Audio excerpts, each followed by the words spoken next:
आज हम चलेंगे राजस्थान के भीलवाड़ा जिले में स्थित मांडलगढ़ दुर्ग पर। मांडलगढ़ दुर्ग मेवाड़ का प्रवेश द्वार के रूप में मुगल इसे इस्तेमाल करते थे। मेवाड़ का यह एक बहुत ही महत्वपूर्ण दुर्ग है जो महाराणा सांगा से संबंधित है।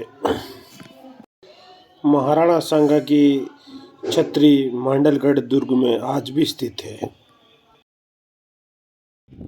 नमस्कार दोस्तों, अब हम पहुंच गए हैं मांडलगढ़ शहर के नज़दीक। आपको दिखाई दे रहा है वो नीचे मांडलगढ़ शहर और उसके ऊपर बना हुआ मांडलगढ़ फोर्ट। अरावली की पहाड़ियों पर बना हुआ यह दुर्ग काफ़ी प्राचीन दुर्ग है और इस दुर्ग को मुगलों ने मेवाड़ पर आक्रमण के लिए प्रवेश द्वार के रूप में प्रयोग किया है। मांडलगढ़ दुर्ग के आसपास ये अरावली पर्वत श्रेणियाँ फैली हुई है और इन्हीं श्रेणी की एक चोटी के ऊपर मांडलगढ़ दुर्ग बना हुआ है। मांडलगढ़ दुर्ग की ऊंचाई समुद्र तल से 615 मीटर है और मांडलगढ़ दुर्ग की तलहटी में मांडलगढ़ शहर बसा हुआ है। यहाँ से आपको मांडलगढ़ शहर दिखाई दे रहा है और उसके ऊपर की ओर मांडलगढ़ दुर्ग है। अब हम मांडलगढ़ दुर्ग में चलते हैं। मांडलगढ़ दुर्ग में पहुंचने से पहले हमें मांडलगढ़ शहर से होते हुए गुजरना होगा। उसके बाद मांडलगढ़ दुर्ग के 7 विशाल दरवाज़ों में होते हुए मांडलगढ़ दुर्ग तक पहुंचेंगे। अब हम मांडलगढ़ शहर में पहुंच चुके हैं। मांडलगढ़ शहर राजस्थान के भीलवाड़ा डिस्ट्रिक्ट की मांडलगढ़ तहसील में है। यहाँ पर एक प्राचीन दुर्ग स्थित है जिसे मांडलगढ़ फोर्ट के नाम से जाना जाता है। मांडलगढ़ के किले की तलहटी में बना हुआ यह जलाशय मांडलगढ़ के पर्यटकों को अपनी ओर आकर्षित करता है और जो भी पर्यटक किले पर जाता है वो इसके किनारे होते हुए किले के ऊपर पहुंचता है। अब हम मांडलगढ़ दुर्ग में प्रवेश करते हैं। मांडलगढ़ दुर्ग में प्रवेश करने के लिए हमें 7 दरवाज़ों से होकर गुजरना पड़ेगा। ये सामने देख रहे हो मांडलगढ़ दुर्ग का प्रथम द्वार है। हालांकि हमें रिसर्च करने के बावजूद इन द्वारों के नाम नहीं मिले, इसलिए हम इनके नाम आपको नहीं बता पाएंगे। अब हम किले के ऊपर की ओर चढ़ते हैं।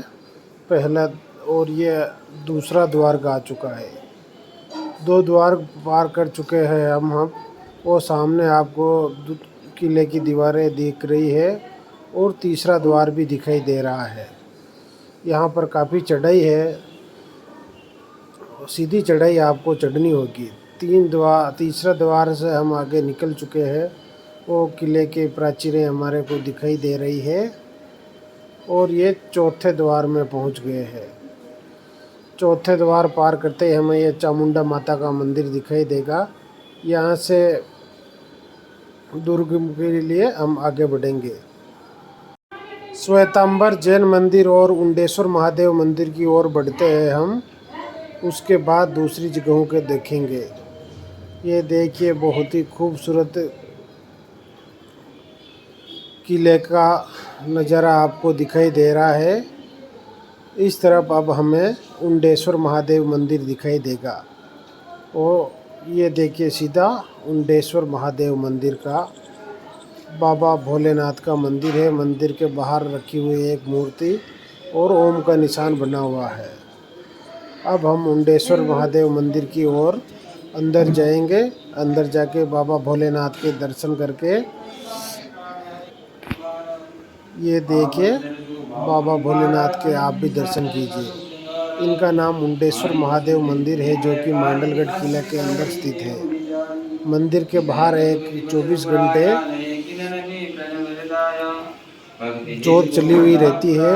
यह जोत हमेशा चली हुई रहती है और साथ में एक भोले बाबा का नाम जपता रहता है। अब हम मंदिर से बाहर निकलते हैं। मंदिर के पास ही एक विश्रांति गृह बना हुआ है जिसमें श्रद्धालु विश्राम करते हैं। और उनके सामने ये बाहर से दिखता हुआ उंडेश्वर महादेव मंदिर का मांडलगढ़ दुर्ग में स्थित पुराने राजमहल। ये देखिए, इसी जगह पर राजा महाराजा रहा करते थे और उनकी प्रजा भी मांडलगढ़ दुर्ग में इन्हीं महलों में बसा करती थी। यह किले के अंदर बनी हुई प्राचीन हवेलियां हैं जिसमें राजा महाराजा रहते थे और उनकी प्रजा वास करती थी।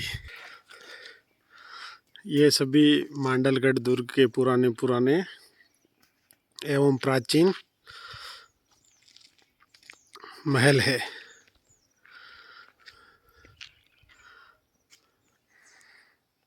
मांडलगढ़ दुर्ग बनास, बेड़च और मैनाली नदी के संगम पर बना हुआ है।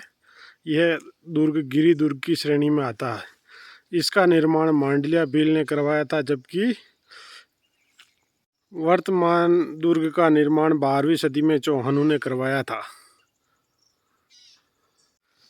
इस दुर्ग में चारभुजा जी का मंदिर, उंडेश्वर महादेव मंदिर, चामुंडा माता मंदिर, रघुनाथ मंदिर, ऋषभदेव मंदिर, राय सिंह राठौड़ के महल, रूप सिंह के महल, मोरध्वज के महल, नेताजी का महल, तोपखाना, गुरुजी का बाड़ा स्थित है।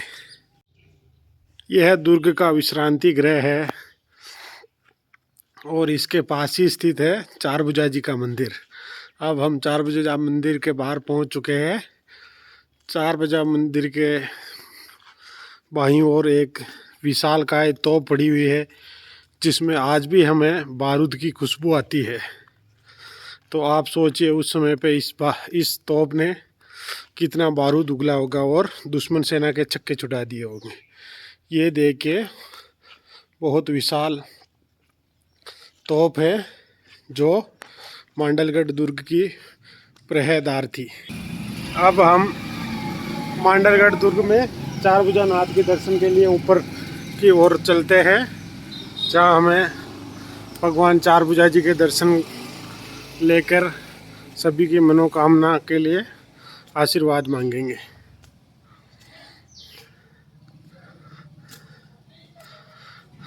आज चारभुजा जी के पट बंद है, इसलिए हम भगवान के दर्शन बाहर से ही कर लेते हैं। चारभुजानाथ मंदिर के सामने यह प्राचीन महल बने हुए हैं और इन्हीं के पास में एक व्यायामशाला बनी हुई है, जहाँ पर प्राचीन समय में सभी लोग व्यायाम करते थे, जिसका नाम है श्री बांके बिहारी चारभुजा व्यायामशाला।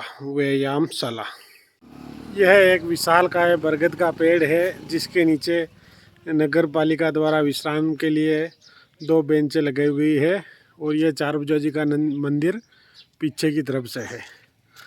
पुराने समय में मांडलगढ़ क्षेत्र में बहुत ज़्यादा अकाल पड़ता था, इसीलिए मांडलगढ़ दुर्ग पर 2 सागर बनाए गए, जिसका नाम एक का सागर और दूसरे का सागरी।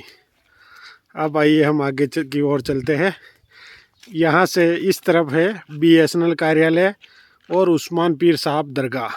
दुर्ग पर वो आपको BSNL का कार्यालय दिखाई दे रहा है और उधर सामने घाटी पर आपको एक खंडर नुमा प्राचीन महल दिखाई दे रहा है। अब हम चल रहे हैं।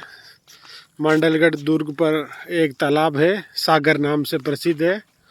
उसमें एक पुरानी दंत कथा प्रचलित है, वो बताता हूँ मैं आपको। दंत कथा के अनुसार एक मांडिया भील नामक व्यक्ति पशु चराने का काम किया करता था।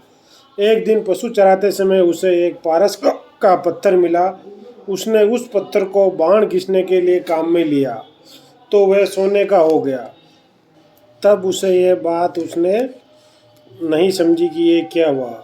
उसके साथी चरवाहे चाणक्य के बताया तो उसने वह पत्थर की हकीकत समझी।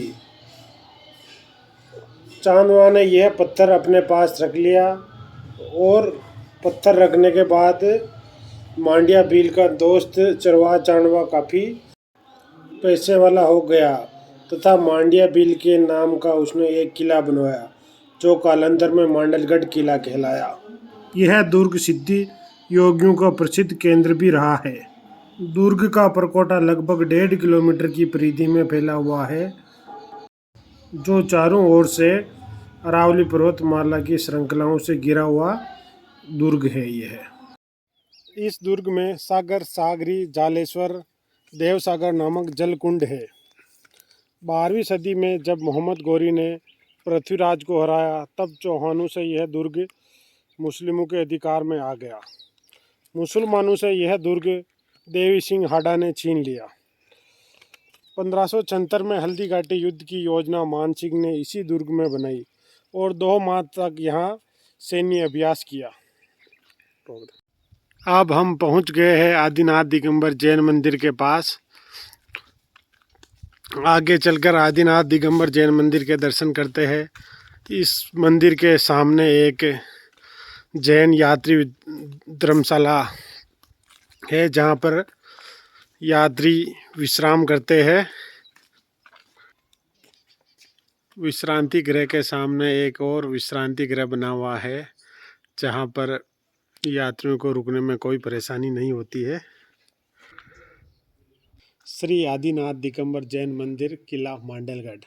प्राचीन वैभवशाली तीर्थ, छोटा समेत शिखर, समुद्र की सतह से 1850 फीट ऊंचे पहाड़ पर स्थित 12वीं शताब्दी में बना यह ऐतिहासिक मंदिर है। यहाँ आने पर लोगों को अद्भुत अनुभूति की होती है।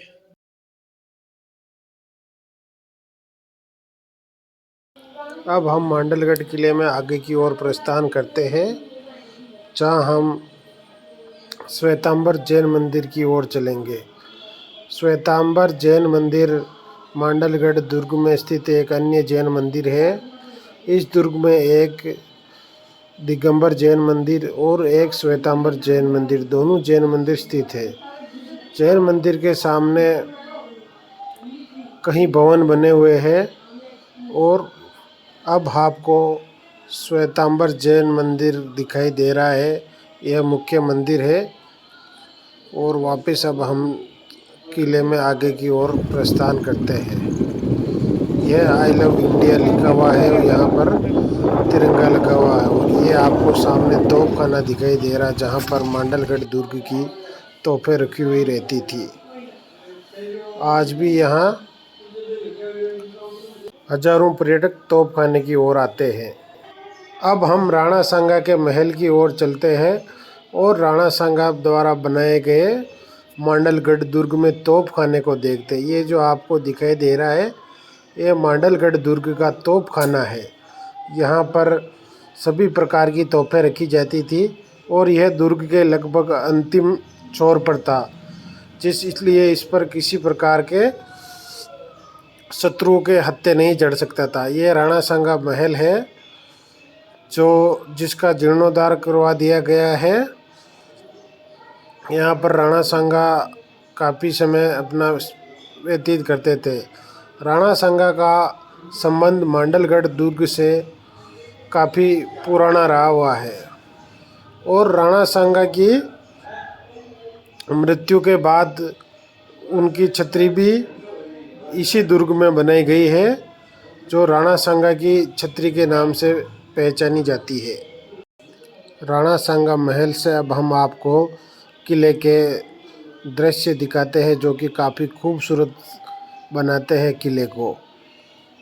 ये जो आपको प्राकृतिक और खूबसूरत पहाड़ियाँ दिख रही है, यह युद्ध काल के समय मांडलगढ़ दुर्ग की सबसे बड़ी दुश्मन हुआ करती थी, क्योंकि जब भी मांडलगढ़ दुर्ग पर विदेशी आक्रमण करते थे, तो मांडलगढ़ दुर्ग के बाहर जो ये ऊंची ऊंची पहाड़ियाँ बनी हुई है, इन पहाड़ियों पर वो अपनी तोपों को रख देते थे।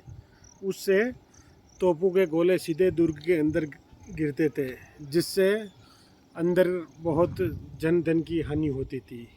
इसीलिए यह जो खूबसूरत पहाड़ियाँ दिख रही है आपको, यही मांडलगढ़ दुर्ग की सबसे बड़ी दुश्मन हुआ करती थी उस समय में। वो जो आपको मांडलगढ़ दुर्ग की तलहटी में बनी हुई एक झील दिख रही है, उसका नाम सागरी झील है।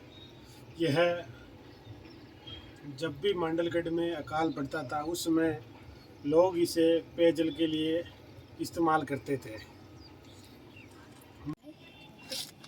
झील के पास ही यह मांडलगढ़ का मुख्य गांव स्थित है। ये देखिए तिरंगा का लहराता हुआ। और ये जो आपको मकान दिखाई दे रहे हैं ये मांडलगढ़ शहर है, जो मांडलगढ़ दुर्ग के नीचे ही बसा हुआ है। आपको सामने वो एक देखो तालाब दिख रहा होगा, वो गौतम माता बांध है। और ये भी जितने भी पर्वत दिखाई दे रहे हैं ये अरावली पर्वत श्रृंखला के पर्वत है। यह मांडलगढ़ दुर्ग के ऊपर बनी हुई एक छतरी है। अब हम परमहंस आश्रम की ओर चलते हैं, जहाँ पर स्वामी अड़गड़ानंद जी महाराज का आश्रम भी स्थित है। अब हम किले में स्थित संकट मोचन हनुमान जी के दर्शन करते हैं। किले पर बने हुए संकट मोचक हनुमान मंदिर पहुंच चुके हैं।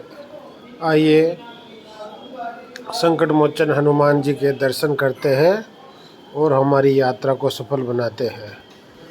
ये है बजरंगबली महाराज और उनके एक तरफ है भगवान भोलेनाथ और दूसरी तरफ है भैरू जी। यहाँ पर श्री राम स्मृति लिखी हुई है, जय बजरंगबली।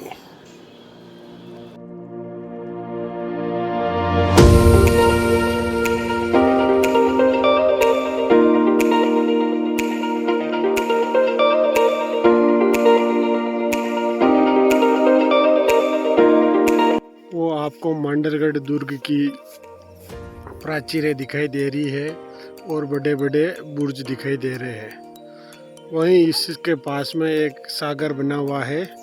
इस सागर से मांडलगढ़ दुर्ग में पेयजल की सप्लाई की जाती थी प्राचीन समय में। आजकल इसका इस्तेमाल नहाने के लिए किया जाता है। ये देखिए आप, बहुत ही खूबसूरत और प्राकृतिक जलाशय है जो कि दुर्ग के अंदर स्थित है।